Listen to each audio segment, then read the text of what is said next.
The following moments may contain explicit language.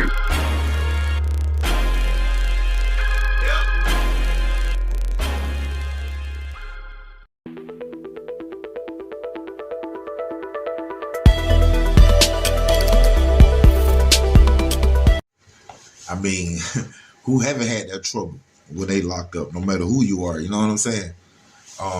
If it's on Rice Street or if it's in prison, you know what I'm saying? But, you know, it ain't like I run into too many trouble, you know, I just keep everything real that I can. But as far as Rice Street, though, I remember going in that one time, man. I can't remember what the charge was, but I know I was on Rice Street. And you know how when you get locked up, you end up, you know, it'd be a couple of dudes in the intake cells with you or whatever. You might end up talking to one of them, and y'all might get a little bit more rhythm, you know, closer than the rest of them, because y'all might have shit in common, stuff in common, or y'all might know some of the same people or whatever it is. You know what I'm saying? You locked up. That's what you have in common. But I remember this dude, he was from Trinidad. And we end up going through intake together. Then, you know, like at times you might stay in intake a few hours, you might stay in intake a day or two before you get upstairs. All this tag bothering me.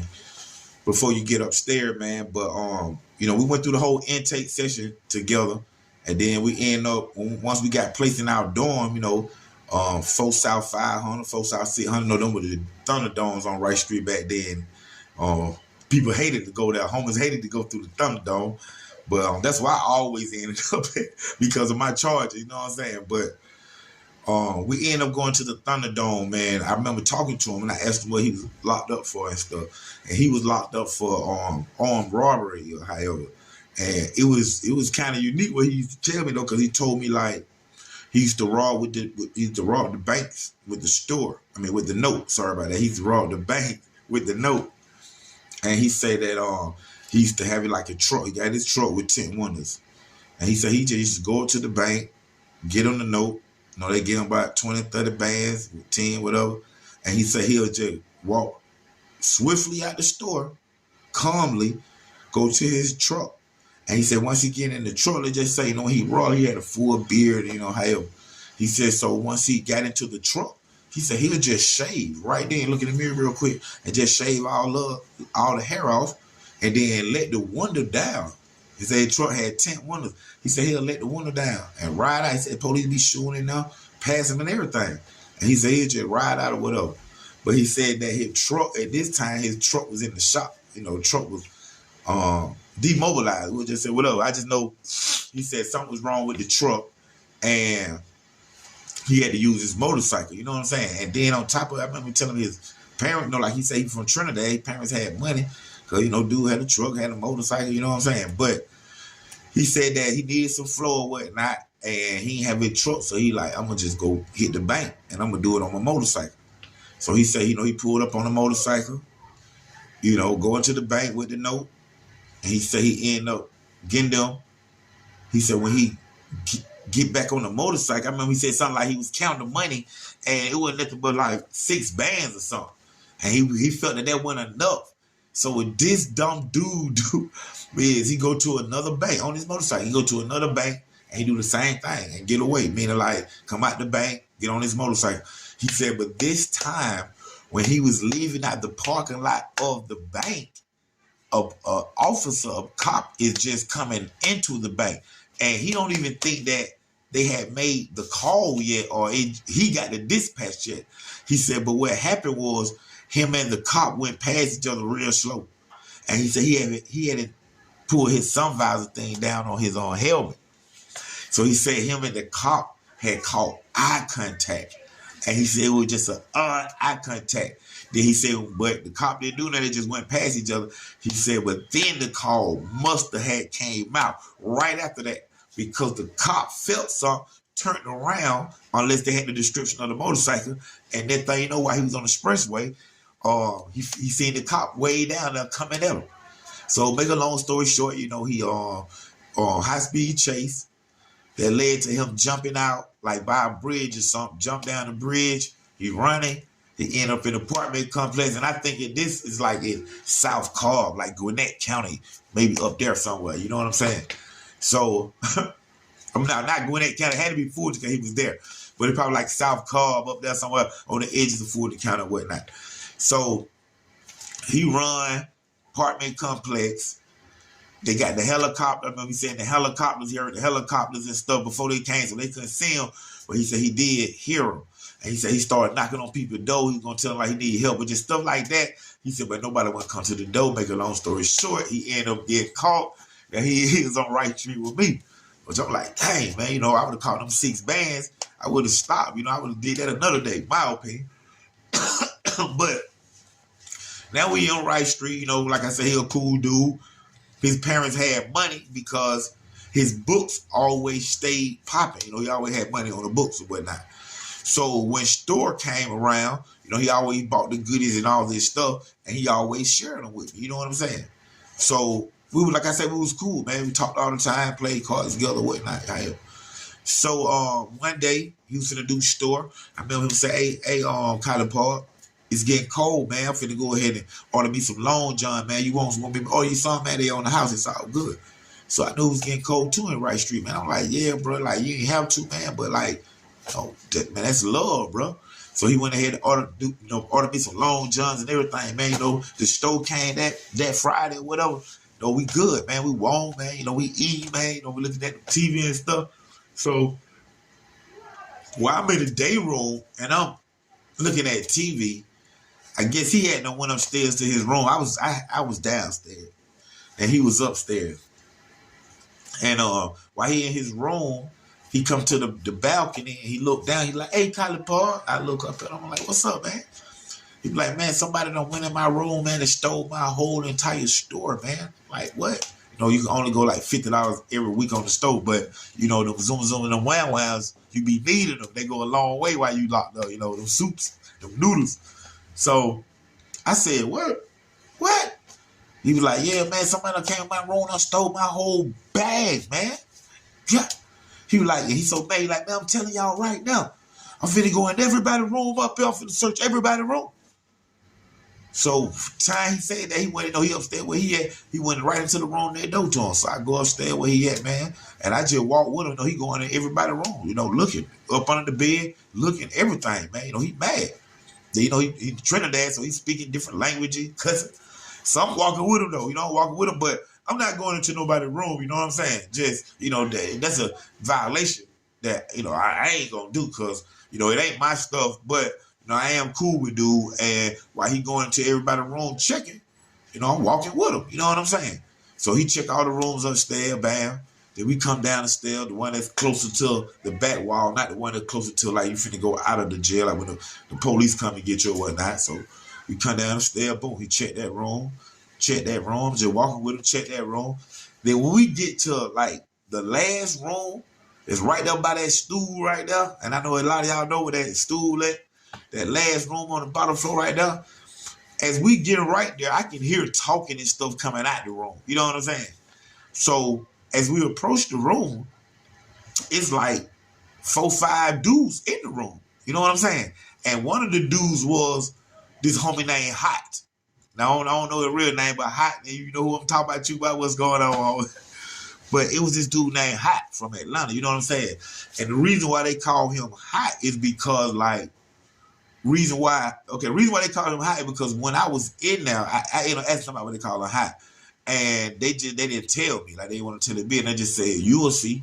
And then, you know, I'm thinking because he'll go off or he'll snap or whatever. But what happened was he got released. And then within like 4 days, he was back in there. And then like he'll be in there for about a month and a half, and he got released again. Then within like 2 weeks, he'll be back in there. And just because he be coming back so rapidly, so fast, they put him in the same dormitory. They put him right back in there. He just be at a different bed, but he be right back in there with her. So I understood, like, boy, that dude here is off the chain. You know what I'm saying? They call him Hot because he's a hot boy. You know what I'm saying? So Hot was in the room along with like 4 more other guys was in the room. So when we get to the room, though, like I said, I stand outside the room, though, and the dude from Trinidad go inside. So he commits to go inside of the room. "Hey, man, what's going on, man? I'm trying to see." At the time he started that conversation, you know, the guys turn around in the room. They're like, "Hey, bro, You finna get up out of here with that, bro. You finna this, but this ain't where you want it, and like that. And they start coming toward him, which made him back up out the door. Now here I am on the side of the door. And he come backing up, and I hear the chat, I hear the noise. Man, boy, you finna get your issue right here. You don't never walk up in my room, and this and that, and this and that. He like, man, I'm just trying to see who stole my bag. Man, I'm trying to see what's going on, who stole my bag. But when he said it that last time, that dude named Hot ended up saying, man, I took it. I don't want to take your bag. It's in my room right in here, the room that we in. It's in my room right now. It's right here. What you gonna do about it? I said, what you gonna do about it? Matter of fact, who in here with you? Who is in here with you?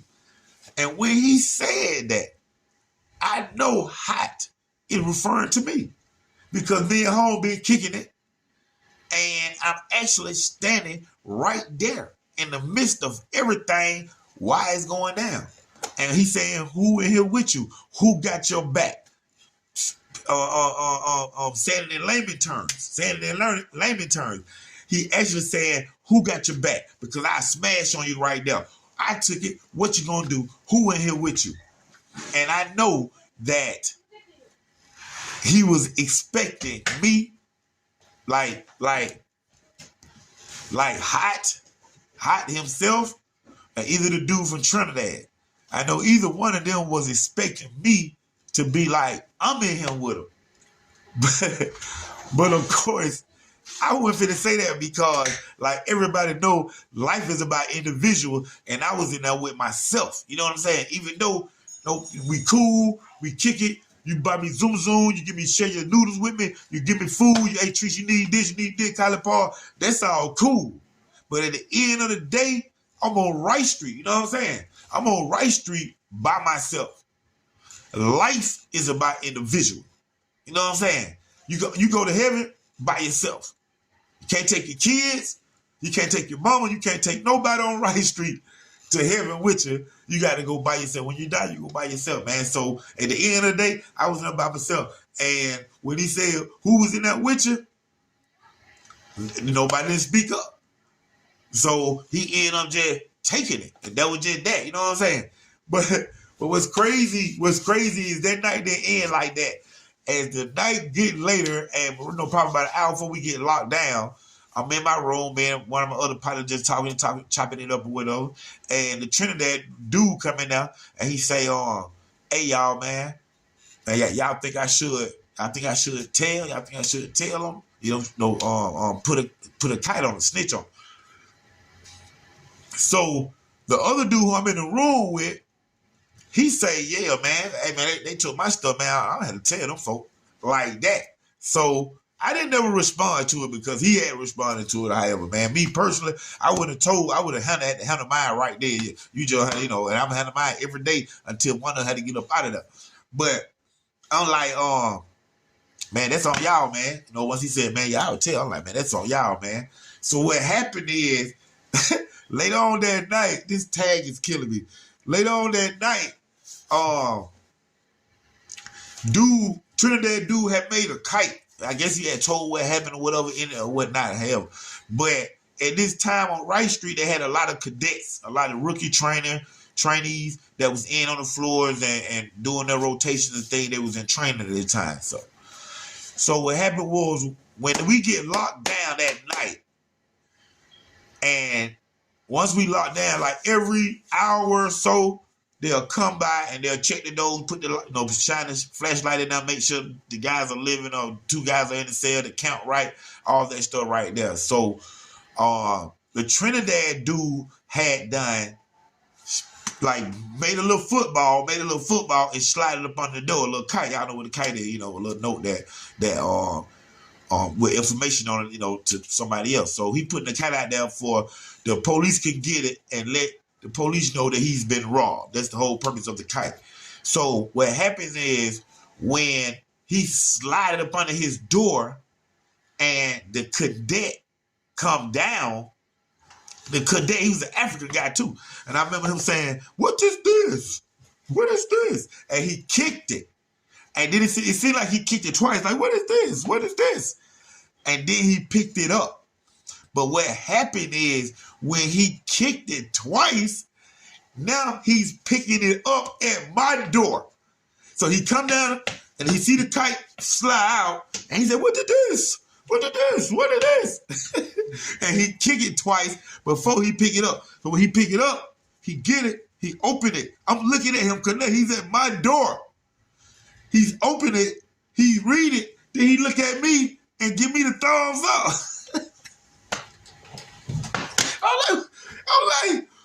I'm like, what he give me the thumbs up for? So then he leave, go about his business or whatever.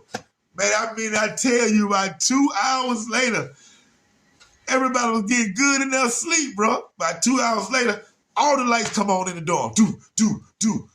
Doors. You hear the doors when the police coming in. Boom, the door open. Boom. Then you just hear my door pop. Click, click. Then you hear Knox. Anime Knox. I'm like, man, what's going on? Man, I come out. They right there at the door. They put me in the handcuff, man.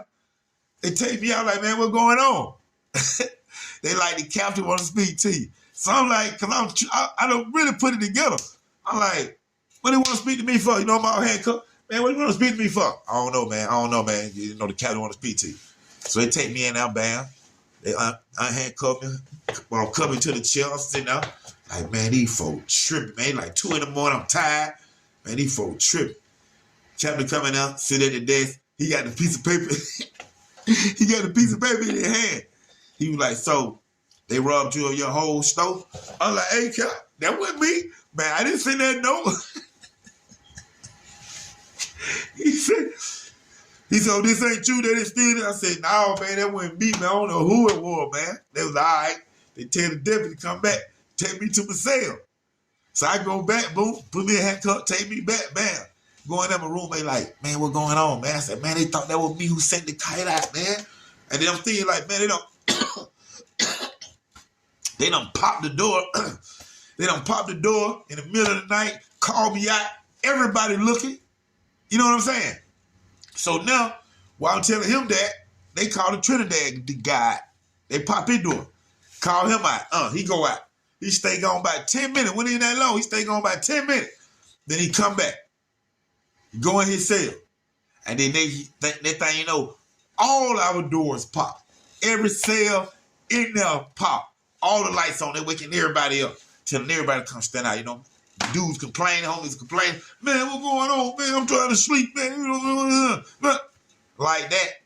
They end up going to everybody's room and going to everybody's store. You know, everybody who bought stores, you know, they just made everybody bring all their stuff out. Well, they went to everybody's room, got everybody cookies, everybody honey buns, everybody this, everybody that, everybody this. And then they each looked at each one of them and went off the serial number that's on it. And then went to his store receipt, the Trinidad dude, his store receipt with the serial numbers on it. And they locked up, they got hot, put him in a hole. But then think about all the stuff that he shared with people, because he was the only one that took it.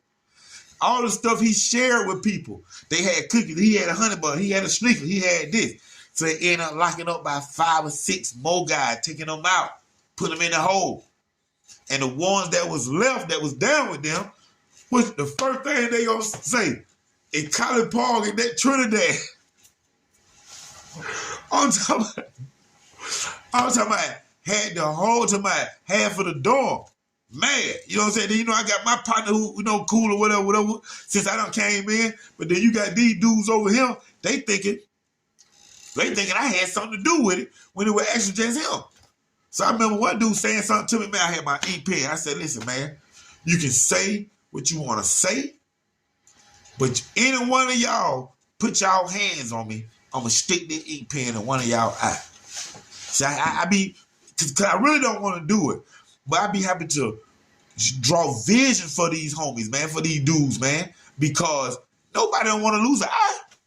You know, you get stab here and there, you know, you think about stab, you stab. But boy, nobody don't want to lose an eye. And that real talk, man. So, you know, but that's, you know, that about the worst. That about the worst I done had being locked up even when I went down to prison. You know what I'm saying? Seriously. Even when I went down to prison, I ain't really have no big ordeals down there in prison. That joke was really cool, man. My big ordeal was something like that on Rice Street, man. But like I say, everybody have them, and you ain't never too tough to get your card pulled, man. Real talk. The following moments may contain explicit language.